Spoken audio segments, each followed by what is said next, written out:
Malaquias capítulo 3, a partir do verso 1, a santa, poderosa, incorruptível palavra do Senhor diz assim: vejam, eu enviarei o meu mensageiro, que preparará o caminho diante de mim, e então de repente, o Senhor que vocês buscam virá para o seu templo, o mensageiro da aliança, aquele que vocês desejam virá, diz o Senhor dos exércitos.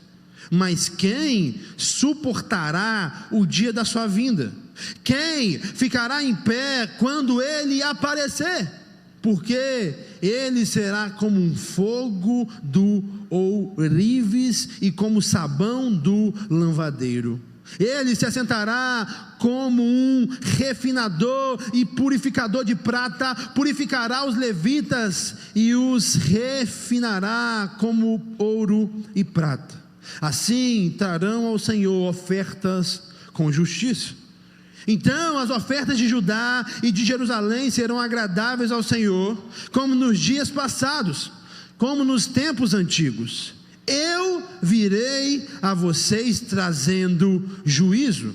Sem demora testemunharei contra os feiticeiros, contra os adúlteros, contra os que juram falsamente, contra aqueles que exploram os trabalhadores em seus salários, que oprimem os órfãos e a viúva e privam os estrangeiros dos seus direitos, e não têm respeito por mim, diz o Senhor dos exércitos. De fato, eu, o Senhor, não mudo. Por isso vocês, descendentes de Jacó, não foram destruídos desde o tempo dos seus antepassados. Vocês se desviaram dos meus decretos e não lhe obedeceram.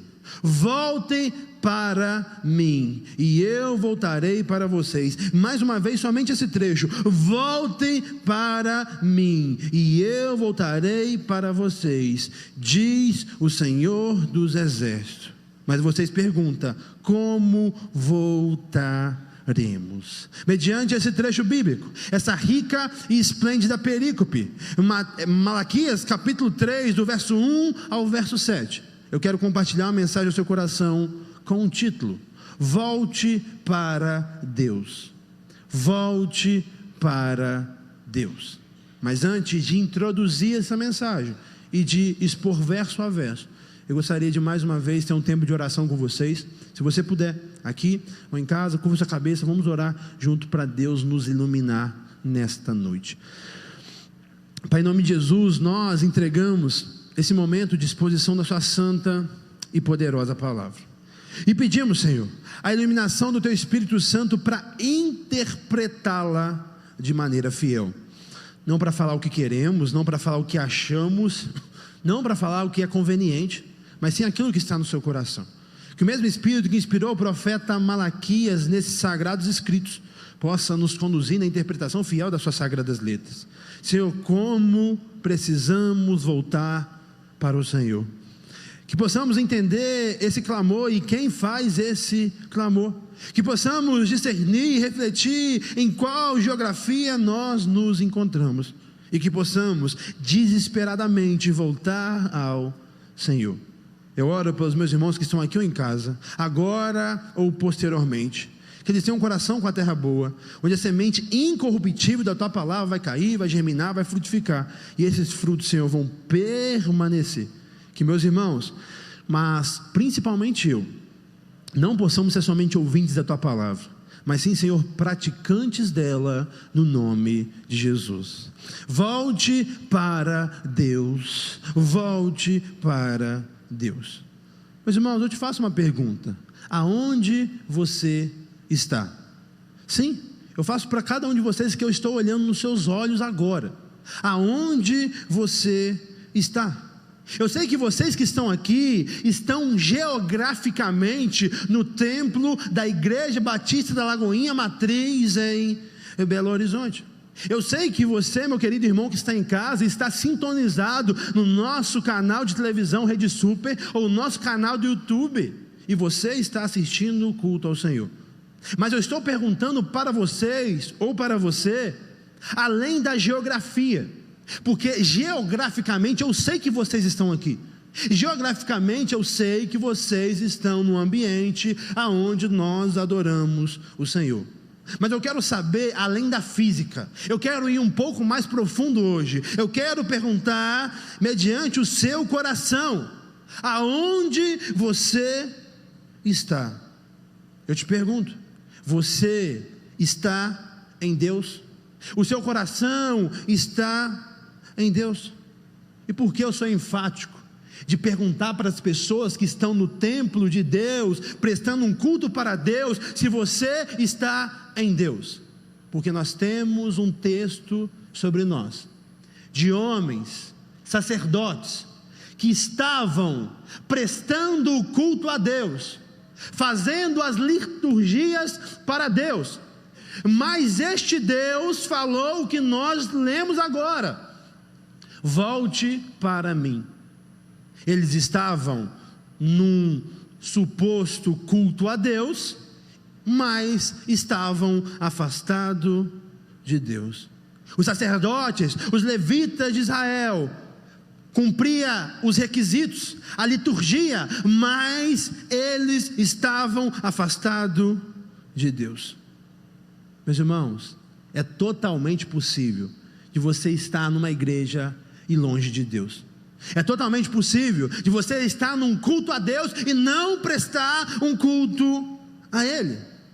As ofertas não tinham parado nesse tempo, os sacrifícios não tinham parado nesse tempo, tudo estava acontecendo normal neste tempo, mas infelizmente eles não estavam perto de Deus. Eles estavam geograficamente no lugar de culto a Deus, mas o seu coração estava longe de Deus. O verdadeiro diagnóstico que o próprio Deus fez deles é que eles estavam longe de Deus. Sim, é possível estar aparentemente em Deus, mas verdadeiramente longe de Deus. Por isso que eu te pergunto: quem é você?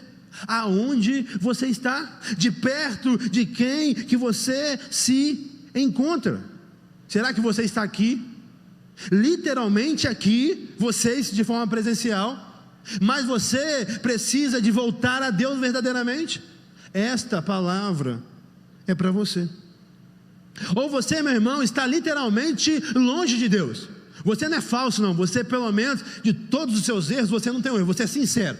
Pastor, eu estou longe de Deus mesmo, nem sei o que eu estou fazendo aqui, caí aqui, seja assistindo aqui de forma aleatória. Essa palavra também é para você. Você precisa voltar para Deus. Sabe por quê?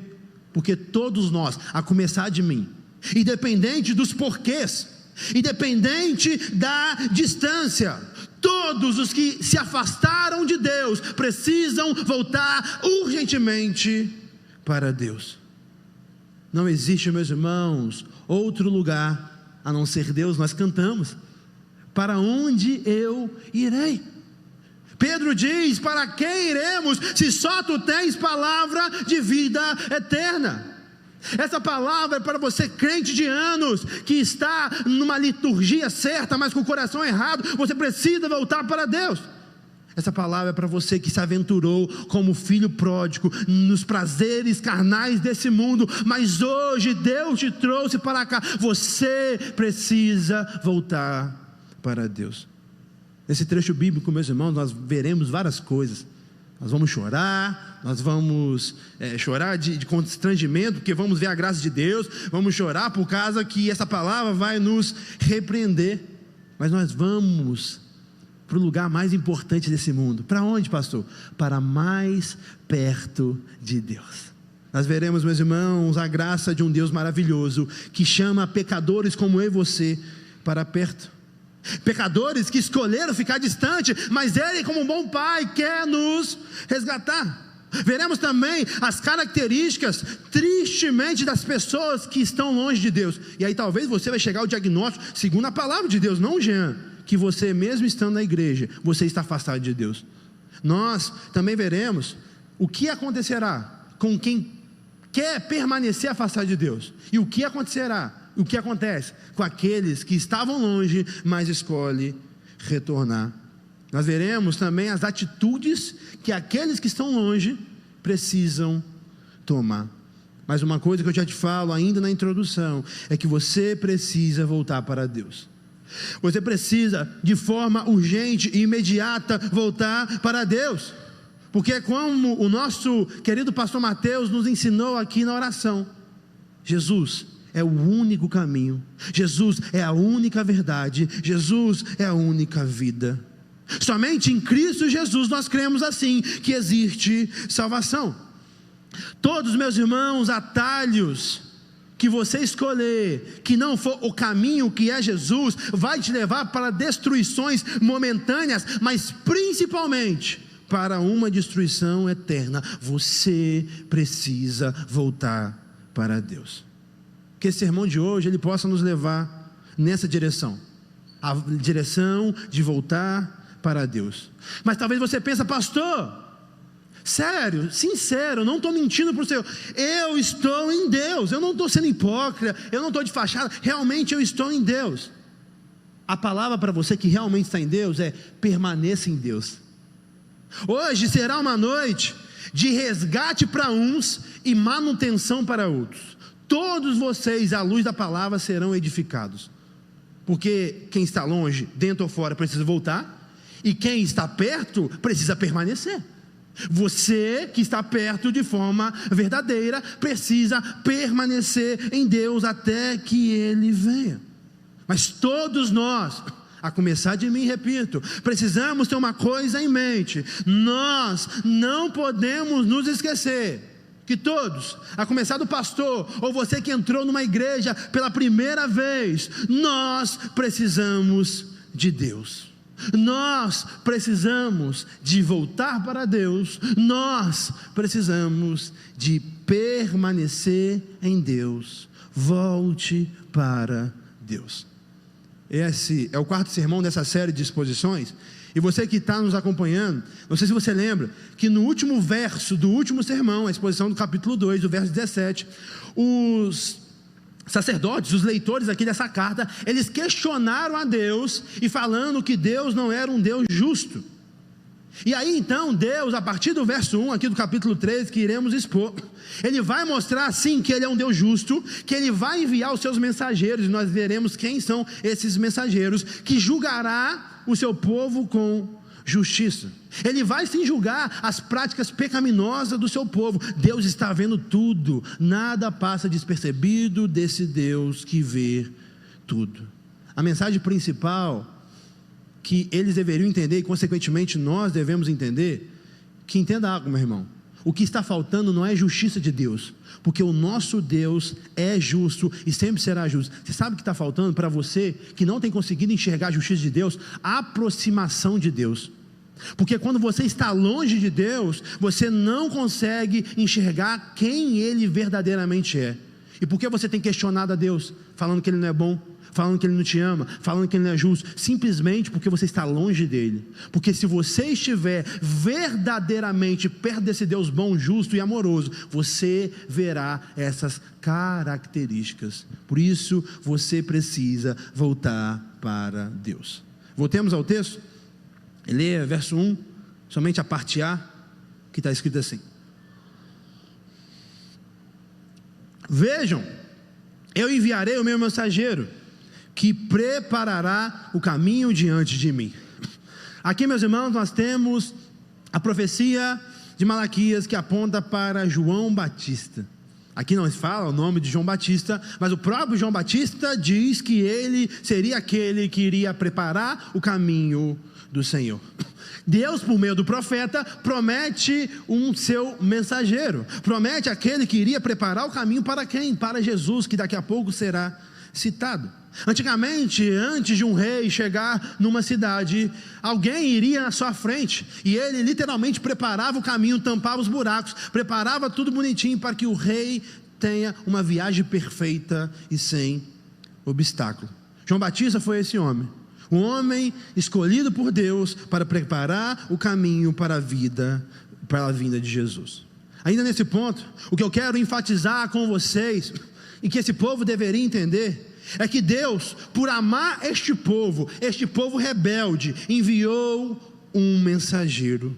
Deus, por amar o seu povo, enviará João Batista no futuro. Deus, por amar esse povo rebelde, enviou Malaquias para falar com ele. Todos os movimentos de Deus de enviar os seus profetas verdadeiros têm um intuito. O intuito de trazer o povo dele de volta. Meu irmão, você sabe o que está acontecendo aqui hoje? Deus, por te amar, você mesmo rebelde que me escuta, você mesmo que tem se afastado de Deus, tem vivido uma prática de pecado, Deus me envia como profeta de Deus, Deus me envia como um pregador do Evangelho, mediante a exposição fiel das sagradas letras, da espada de 2 gumes, para falar para você que você precisa voltar para Ele de forma urgente. Se isso não é amor, o que seria? Nós somos rápidos para desistir das pessoas, para não amar, para não insistir, mas existe um Deus que insiste conosco, existe um Deus que envia os seus melhores. Nós vamos ver daqui a pouco que Ele enviou literalmente o seu melhor, o seu Filho, para nos resgatar.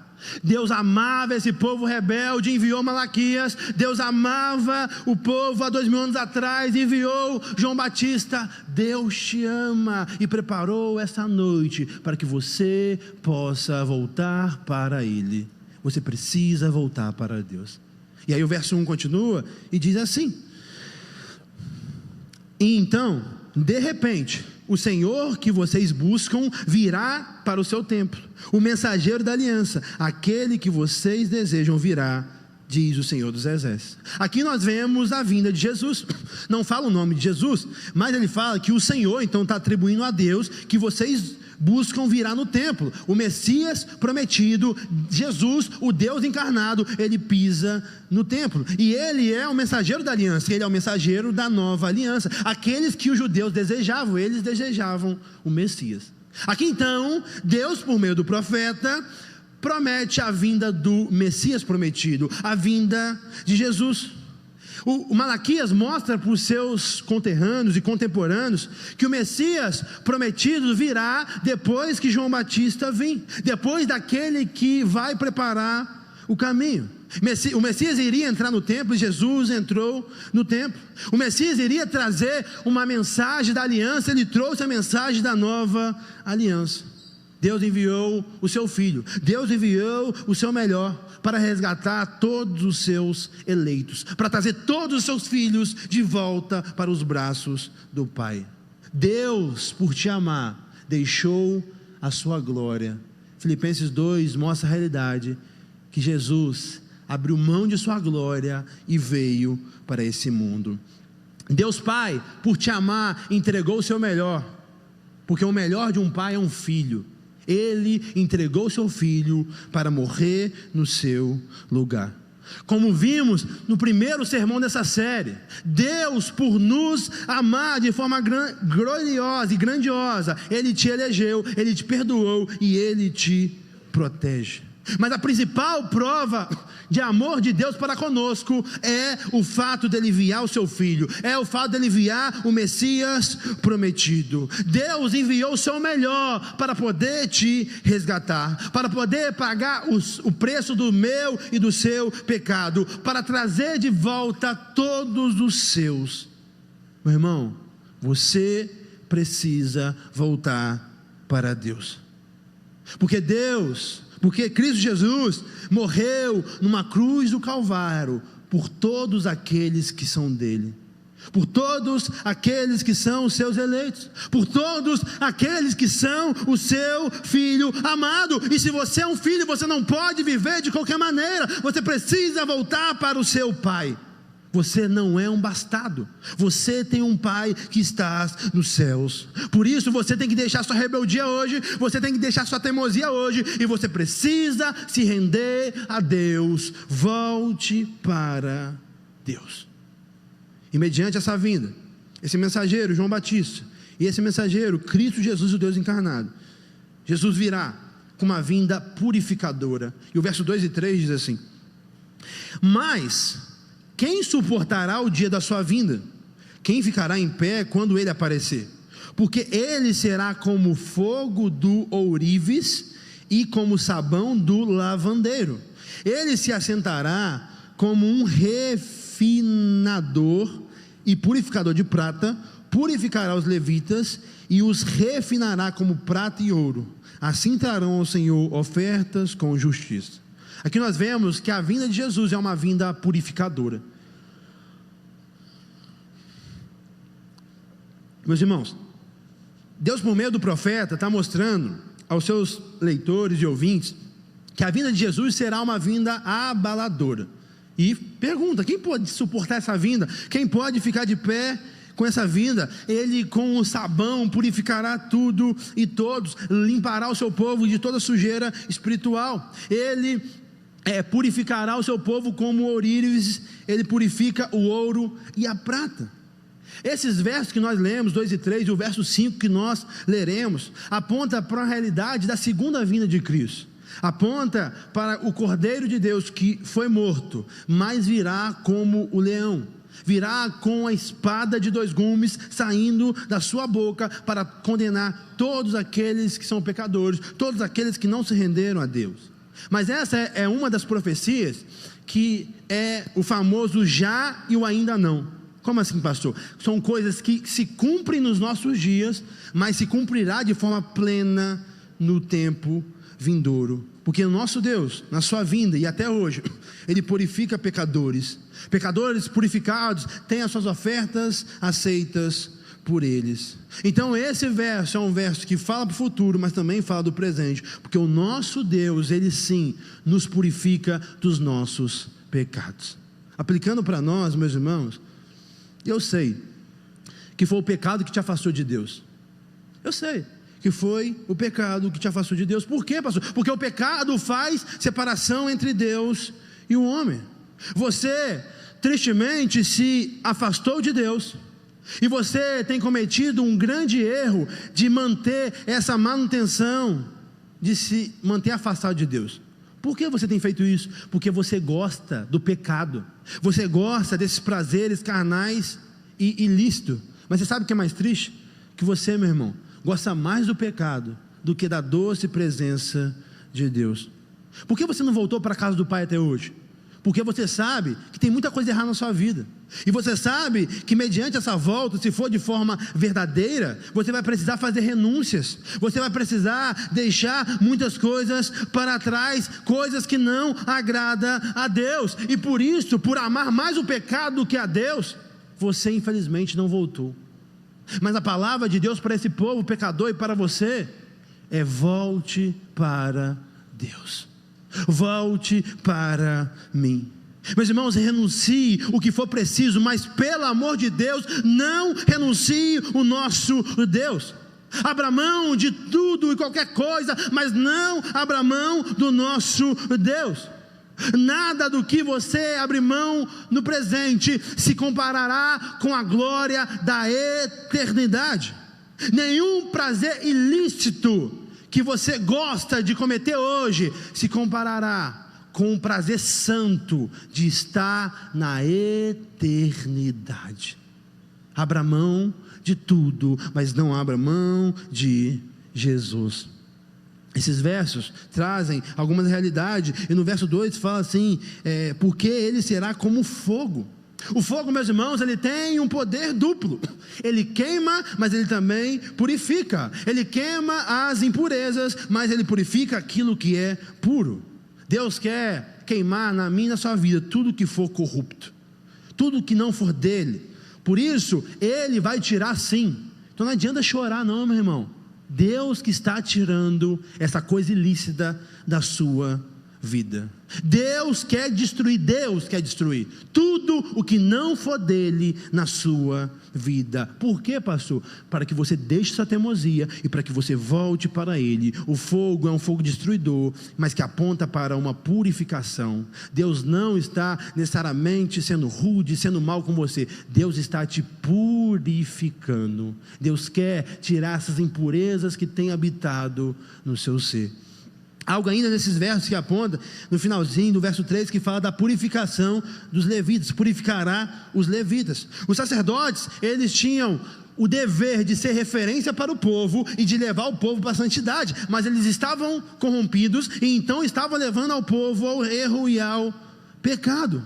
E Deus então, como fogo consumidor, iria os purificar. Meus irmãos, entenda algo. Você sabe, você que tem acompanhado essa série, que esse livro é para sacerdotes, para levitas, por mais que aplicamos em toda a área da nossa vida, mas principalmente você líder que me escuta, principalmente você pastor que me escuta, Deus está te chamando de volta para Ele. Sim, tem muitos pastores que se desviaram dentro da igreja, tem muitos pastores que se desviaram com o microfone na mão, tem muitos pastores que desviaram de Deus, prestando um serviço para Deus. Talvez você líder, pastor, está geograficamente numa igreja, mas o seu coração não está em Deus, e Deus está te chamando ao arrependimento, e Deus está te chamando para que você possa voltar para Ele. Deus quer o seu coração por completo para Ele. Meu querido irmão, volte para Deus, mediante essa purificação, e mediante esse voltar genuíno para Deus. Aí sim nós podemos ler o verso 4, que fala assim: então as ofertas de Judá e de Jerusalém serão agradáveis ao Senhor, como nos dias passados, como nos tempos antigos. Mediante a purificação, as ofertas serão aceitas. Depois da purificação proporcionada pelo nosso Deus, eles podem trazer ofertas aceitáveis e agradáveis. Antes eles traziam ofertas que Deus não se agradava. Ele, o nosso Deus, não estava aceitando essa oferta. E meus irmãos, eu e você temos que entender essa realidade. Quando não estamos verdadeiramente em Deus, você pode trazer o que você quiser, Deus não aceita. A igreja aceita, pastores aceitam, mas Deus não aceita. Mas quando nós estamos em Deus, nós podemos entregar, porque Ele aceita. Então, quando a purificação acontecer em nosso coração, quando voltarmos verdadeiramente a Deus, aí você pode trazer qualquer coisa para Deus, e aí isso será aceitável. Quando você entender algo que a gente sempre fala, que Deus não se impressiona com a aparência, não adianta nada no reino de Deus, não dos homens, fazer a coisa certa com o coração errado. Deus não se agrada disso. Por isso, antes de você trazer qualquer coisa para Deus, verifique se você se entregou para Deus. Antes de você dar seu dinheiro, de você dar o seu serviço, o seu dom, Deus quer o seu coração. Se o seu coração estiver nele, dá tudo o que ele pedir. O que o pastor pedir, não, eu não tenho autoridade de pedir nada para você não, mas o que ele te pedir, dá para ele. Mas seu coração antes tem que estar nele, porque se seu coração não estiver nele, você não está dando para ele, você está dando para alguém, mas não é para o nosso Deus, porque Ele não aceita, porque será uma entrega de forma mecânica e não santa, será uma entrega da boca para fora e não com uma aceitação genuína. Meu irmão, volte para Deus, e voltando para Deus, Deus aceitará tudo que vier do seu coração sincero, Deus aceitará a sua devoção. Mas aí, eles falaram, né? Você não é justo.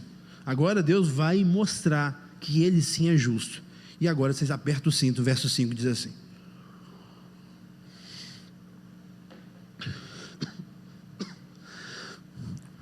eu virei a vocês trazendo juízo, sem demora testemunharei contra os feiticeiros, contra os adúlteros, contra os que juram falsamente, e contra aqueles que exploram os trabalhadores em seus salários, que oprimem os órfãos e as viúvas, e privam os estrangeiros dos seus direitos, e não têm respeito por mim, diz o Senhor dos Exércitos. Meus irmãos, aqui nós vemos o juízo divino para o seu povo. Deus veio para condenar pecadores e para purificar pecadores. Você sabe que esse é o resumo da Bíblia? Esse é o resumo da nossa fé? Um Deus que veio para condenar pecadores e para salvar pecadores, para purificar pecadores e para condenar pecadores. Você sabe que o céu é um lugar de pecadores e o inferno também é um lugar de pecadores? Mas como assim, pastor? Agora você me confundiu. Qual é a diferença entre esses pecadores que vão para um lado e outro vão para o outro? Pecadores como eu, e eu creio que vocês, que se arrependem dos seus pecados, pecadores que choram pelos seus pecados, pecadores que lutam para viver em santidades, esses são purificados e vão para Deus e serão salvos. Porque por mais que nos convertemos, lutamos contra o pecado, nós infelizmente ainda pecamos. Não com alegria, não com júbilo, mas tristemente pecamos. Por isso precisamos vigiar todos os dias. Mas em contrapartida, como existem pecadores que se arrependem, que choram, que se entristecem, que esmurram o seu corpo, existem outros que se orgulham do seu pecado. Existem outros que se alegram no seu pecado. Existem outros que não se arrependem dos seus pecados. Esses serão condenados. Esses irão para o lago de fogo e enxofre. Deus, meus irmãos, Ele não compactua com o pecado. Ele é contra todos aqueles que pecam de forma deliberada. Todos aqueles que vivem uma vida de pecado. E o convite para você que tem vivido uma vida de pecado é o mesmo que eu estou fazendo em todo esse sermão. Volte para Deus. Volte para Deus antes desse juízo de Deus vir. Porque essas práticas pecaminosas que iremos pontuar uma a uma, elas evidenciam que você não está perto de Deus, que você na verdade está longe de Deus. Por isso eles precisam voltar para Deus, por isso você precisa voltar para Deus. Esses versos listam 6 pecados das classes sacerdotais, dos líderes da comunidade de Israel. E todos esses pecados são condenáveis para o nosso Deus. Eles estavam prestando culto a Deus, longe de Deus, prestando pecado, fazendo pecados que era condenado para Deus. A condenação deles não estava longe, estava perto. E Deus traz um alerta: a sua condenação não está longe, está perto. Por isso, volte para Deus. Se você de forma deliberada tem na sua vida alguma dessas 6 práticas, ou mais de uma, ou todas, você está longe de Deus. Eu não posso mentir para você. Eu não posso passar a mão na sua cabeça se você está indo para o inferno. Porque aqueles que estão em Deus não cometem essa prática. Mas existe esperança para você. Se você for humilde e entender que tem caído nesses pecados, volte para Deus hoje.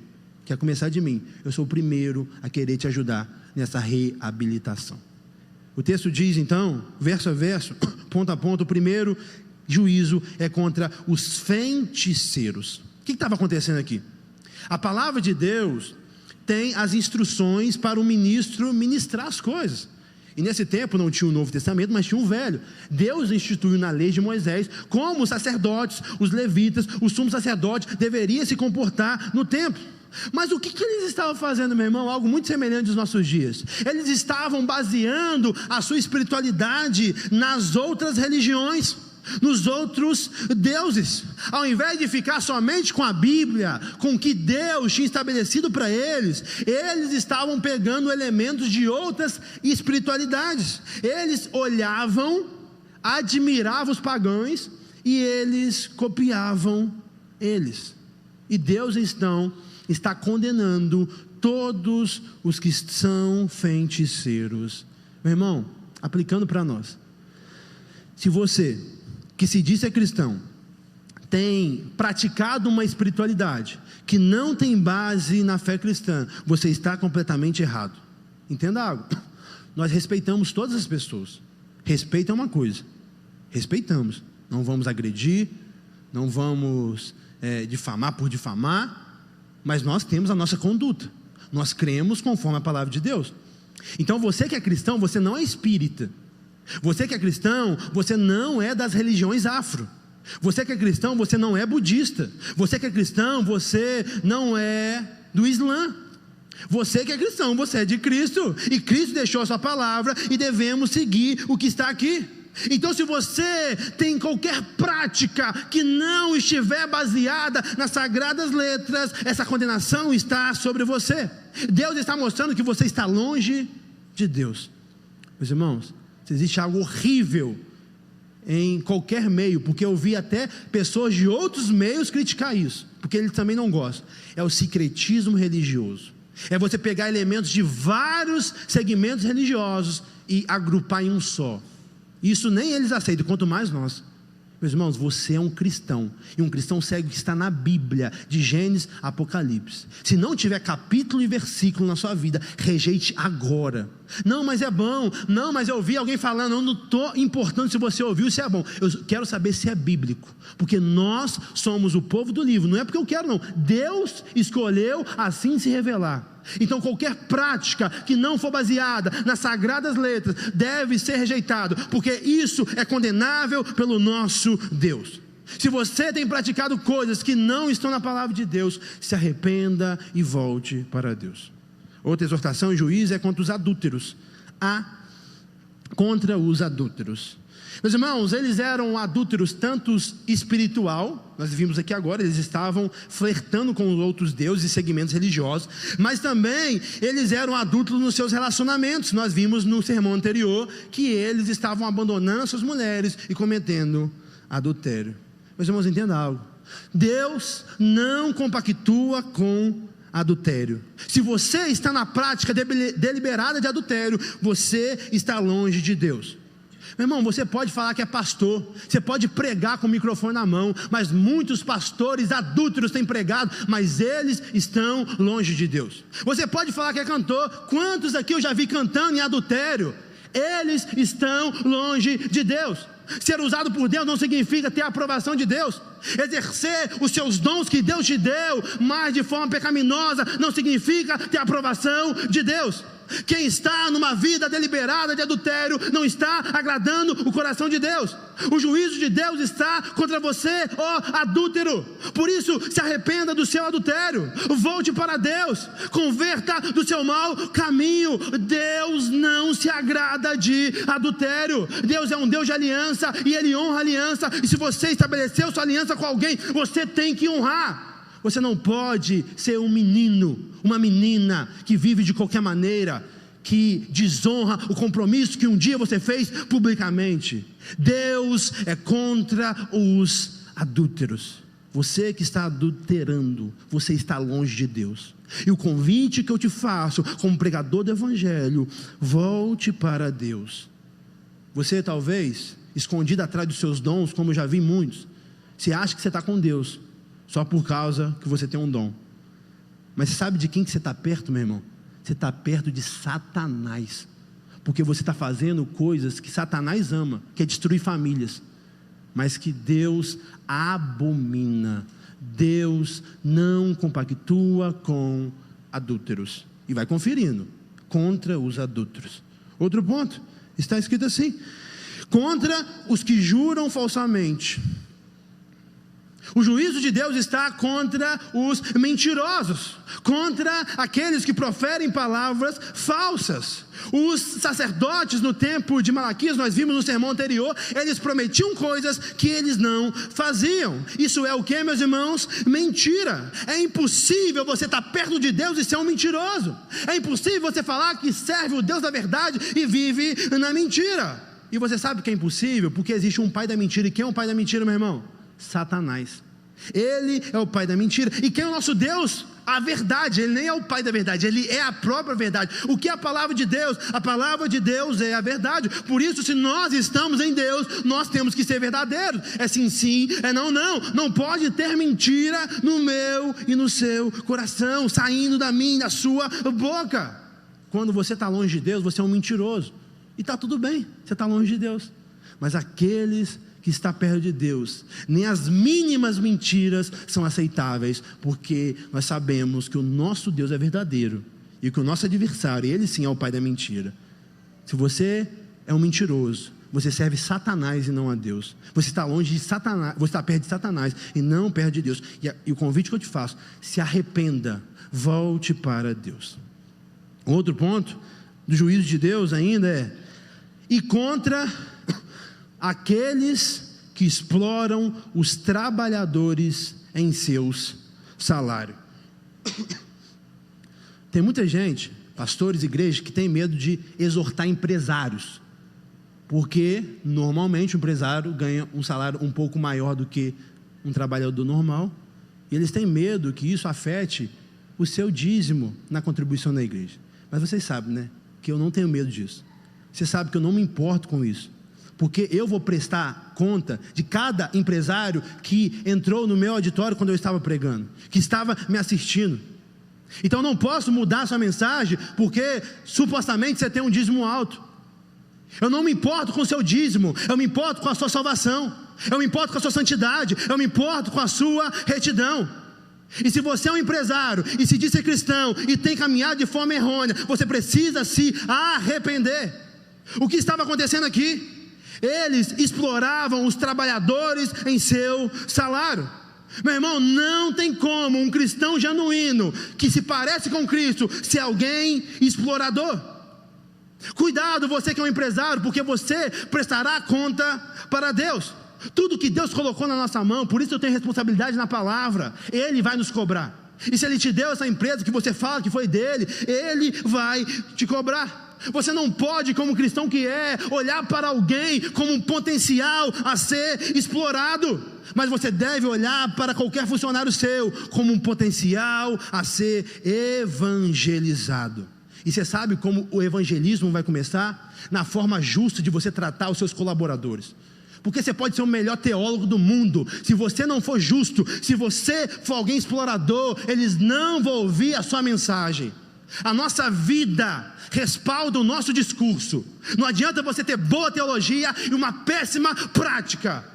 Se você é um explorador, você não vai conseguir pregar o evangelho. Entenda algo.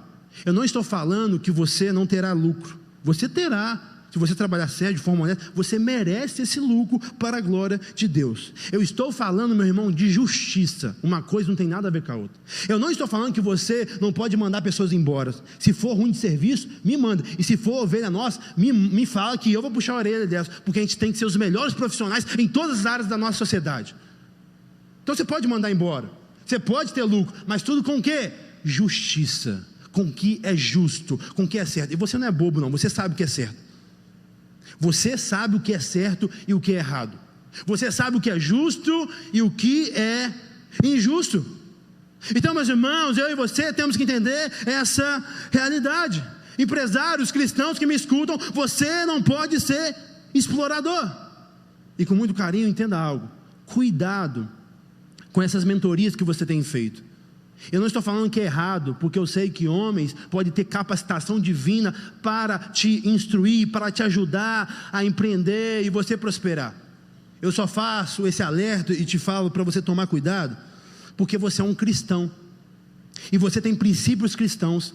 Então não é tudo que ele fala que você vai conseguir aplicar na sua vida, porque o fim da sua empresa não é somente dinheiro, de nenhum cristão, CLT ou empresário. O fim da nossa existência não é dinheiro. Por mais que o dinheiro é um ótimo servo, a igreja do Senhor avança, nós temos uma televisão por causa de dinheiro, de contribuição. Mas o fim da nossa existência não é dinheiro. Então se você vai numa mentoria que o fim é você crescer por crescer, explorando pessoas, passando em cima de pessoas, isso não é para você, isso não é de Deus. Mesmo ele sendo estudado em qualquer faculdade do mundo. Então, eu não estou falando para você não estudar e se capacitar, se capacite, glorifica a Deus. Mas entenda algo, meu irmão, você é um cristão, e sendo cristão você tem que parecer como Cristo. E parecendo como Cristo, a sua empresa, a sua liderança deve ser completamente diferente. Deus, você leu comigo, está trazendo juízo contra os exploradores. Se você é um explorador, você está longe de Deus, e eu te convido como pastor, volte para Deus. Outro, continuando, que oprimem os órfãos e viúvas e privam os estrangeiros dos seus direitos. Qual é esse outro juízo? Os opressores. Parece a mesma coisa, mas não é, porque aqui fala de forma clara na questão do trabalho. Aqui está falando na questão dos relacionamentos, órfãos, viúvas e estrangeiros. Quem que são os opressores? Opressores são todas aquelas pessoas, talvez por força física, por dinheiro, por influência, por poder, que tem mais força do que os vulneráveis, então ele explora os vulneráveis. Órfão e viúva são pessoas que necessitavam de forma exclusiva de uma figura muito importante nessa sociedade, que era o homem. O homem era o provedor da família, então da viúva, da esposa e também do filho. mulheres e crianças não trabalhavam. Então, quando o homem morria, a família passava fome. Então, a igreja, de forma social, e esse trabalho deve acontecer até hoje, assumia esse papel e cuidavam deles. O estrangeiro, ele estava num país distante, então ele era muito mais fácil de ser oprimido e explorado. Deus está falando com o seu povo, com os seus líderes, que eles estavam oprimindo órfãos, viúvas e estrangeiro. E aí Deus agora exorta ele. Eles precisam, os mais vulneráveis, órfãos, viúvas, estrangeiros, e aplicando para os nossos dias, eles precisam de ajuda, meu irmão, e não de opressão. Então, se você tem oprimido qualquer pessoa, mas principalmente os mais vulneráveis, você está longe de Deus. Eu sirvo um Deus que amou os vulneráveis. Eu sirvo um Deus que abraçou quem ninguém abraçava. Eu sirvo um Deus que sentou à mesa de que ninguém sentava. Eu sirvo um Deus que deu atenção para aqueles que não tinham atenção de ninguém, inclusive dos religiosos. E você quer falar que é um cristão, e a palavra cristão significa pequenos cristos, e você é um opressor? Você tem oprimido pessoa por causa do seu dinheiro, meu irmão? Você tem oprimido pessoa por causa da sua força física? Você tem oprimido pessoas por causa do seu conhecimento intelectual? E você quer falar que você é um cristão? Você está longe de Deus. Você está perdido. Por isso mesmo, essa palavra sendo dura, ela é muito pertinente para nós, para abrir os nossos olhos. Porque talvez você é um crente de 40 anos de igreja, mas está completamente afastado de Deus.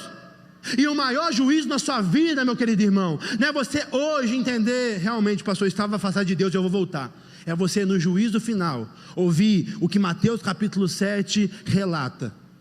No seu nome eu fiz isso, no teu nome eu fiz aquilo, no seu nome eu fiz aquilo outro. Apartai-vos de mim, vós que praticam iniquidade, eu não te conheço. Eu quero te tirar da zona de conforto hoje, para você verificar a sua salvação. Para você verificar se você está perto de Deus. Se você é alguém opressor, se arrependa e volte para Deus. E ainda o sexto e último ponto desse verso 5, está escrito assim: irreverentes. Ou melhor, está escrito assim: não tem respeito por mim. Então eles eram irreverentes. Eu te pergunto, você é alguém que respeita a Deus? Não é seu sim ou não que vai responder. Sabe o que vai responder? As suas atitudes. Antigamente, porque hoje em dia está difícil, quando as pessoas respeitavam os seus pais e os seus avós, o que era respeito? Você não fazer aquilo que eles não gostam, não é isso? Meu pai não gosta, meu avô não gosta, meu responsável não gosta, eu não vou fazer. Então, você mostra respeito para Deus quando você não faz algo que Ele já proibiu na palavra dele. Então, quando você fala que ama a Deus, respeita a Deus, mas faz tudo o contrário desse Deus, o diagnóstico verdadeiro para você é que você não respeita a Deus, é que você não ama a Deus. Porque se você respeitar a Deus, você vai seguir. Porque em muitos momentos respeitamos tanto mais homens do que a Deus. Isso é um triste diagnóstico. Deus está lançando o juízo contra os irreverentes. E se você é um irreverente, se você não tem respeitado a Deus, se arrepende e volte a Deus. Mas em meio a esse juízo, em meio à condenação, olha o que o verso 6 diz. Esse Deus é maravilhoso. De fato, eu, o Senhor, não mudo. Por isso vocês, descendentes de Jacó, não foram destruídos. Meu irmão, Deus não muda.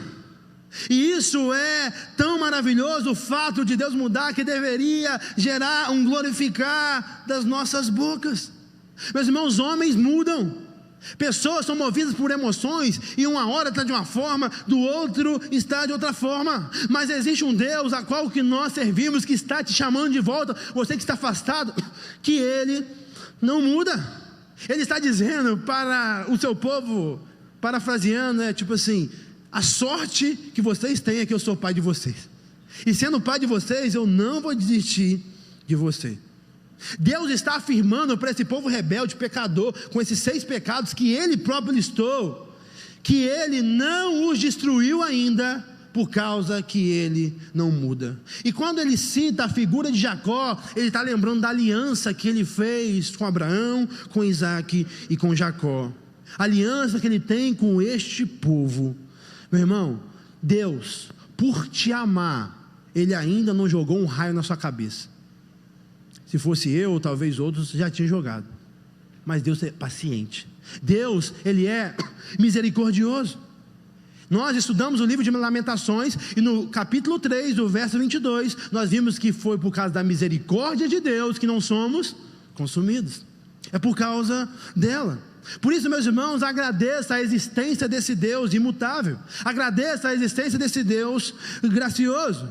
E a melhor atitude depois de agradecer é voltar para Deus. É se arrepender dos seus pecados. Malaquias está fazendo um contraste aqui. Ele está falando aqui, nesse verso 6, a constância de um Deus que não muda.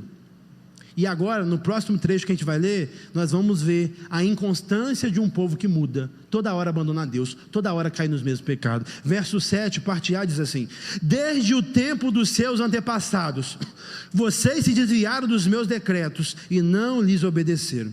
Vamos lá, Deus está afirmando por meio do profeta que este povo rebelde, que está na desobediência atual, também tinha uma desobediência antiga, infelizmente, uma desobediência de muito tempo. Em muitas oportunidades, eles foram rebeldes. E eu pergunto para você, será que você é alguém desobediente?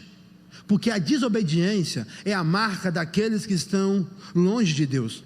E em contrapartida, a obediência é a marca daqueles que amam a Deus. Aqueles que têm os meus mandamentos e os guarda, esse é o que me ama.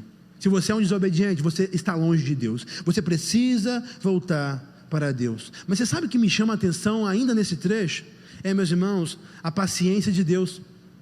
Ele diz que desde os tempos passados vocês se desviaram do meu decreto e não me obedeceram. Deus, ele mostra que por muito tempo já tem suportado esse povo rebelde e desobediente. E apesar da sua rebeldia e desobediência, Deus espera, Deus ama, Deus quer restaurar, Deus quer chamar eles ao arrependimento. Entenda algo, Deus espera, Deus ama e Deus quer de volta, mas Deus não vai aceitar de qualquer maneira. Deus não vai aceitar eles nos seus pecados. Mas, meu irmão, entenda algo e olhe hoje para a paciência divina. Não é a mesma coisa conosco. Há quanto tempo, meu irmão, seja sincero, que você é um desobediente? Há quanto tempo você está sendo rebelde? Há quanto tempo você está longe de Deus? E mesmo assim, pela misericórdia de Deus, Deus está te chamando hoje para voltar para Ele. Mesmo em anos, meses, semanas de rebeldia, Deus está deixando tudo para trás, está te chamando: filho, volte para mim. Deus está te chamando para perto dele. Meus irmãos, que privilégio nós temos de ter um Deus paciente. Por isso o convite que eu te faço: volte para Deus. O outro ponto, ainda no verso 7, parte B, diz assim: volte para mim, e eu voltarei para vocês, diz o Senhor dos Exércitos. Meus irmãos, o que é isso? O Deus Santo, maravilhoso, apela a esse povo rebelde para que volte para Ele. Olha, meus irmãos, o escândalo que é esse convite. Um Deus grandioso, soberano, excelso, onipotente, o alfa, o ômega, o princípio e o fim. Ele está fazendo esse convite para este povo. Um Deus que é suficiente em si mesmo, um Deus que não precisa de nada nem ninguém, mas por amar esse povo rebelde e pecador, por ter uma aliança com seus queridos eleitos, Ele chama ele de volta.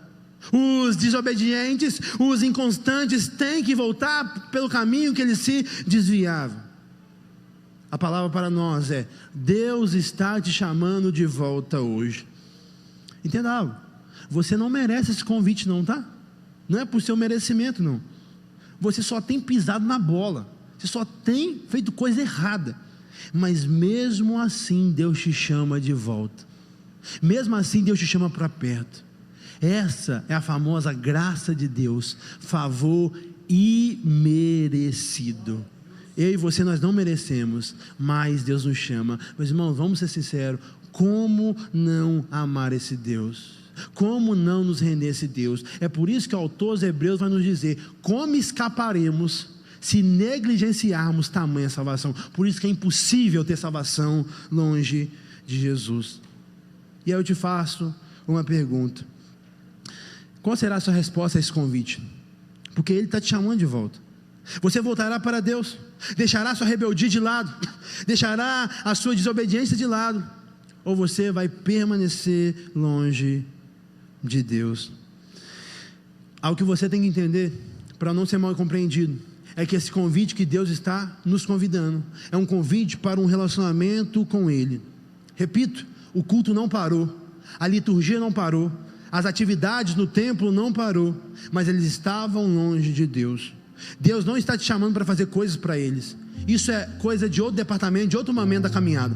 Deus está te chamando para se relacionar com Ele. Deus está te chamando para você viver uma vida para Ele. Deus está te chamando de volta para Ele. E o último trecho, no finalzinho do verso 7, diz assim: mas vocês perguntam, como voltaremos? Esse povo rebelde, mediante o convite de um Deus gracioso, quer saber como voltar. O verso posterior que veremos na outra exposição responderá essa pergunta, mas não de forma clara. Ele de alguma forma vai dar ênfase em outras coisas que eles estavam errando. Mas o que esse capítulo todo mostra, o que o livro todo mostra, o que a Bíblia Sagrada toda mostra, que existe uma maneira de voltar para Deus, e a maneira é arrependimento. A maneira é mudança de rota, a maneira é reconhecimento dos seus pecados, a maneira é colocar Deus como verdadeiramente Deus da sua vida, a maneira é ter confiança plena e total no Senhor Jesus, a maneira é entregar o seu caminho ao Senhor. É dessa forma que nós voltamos para Deus. Agora você sabe, meu irmão, a forma de voltar para Ele. Eu te faço o último apelo. Não volte amanhã, não. Não volte daqui a alguns dias, não. Não volte daqui a uma semana, alguns meses, não. Você precisa de forma urgente, imediata, voltar hoje.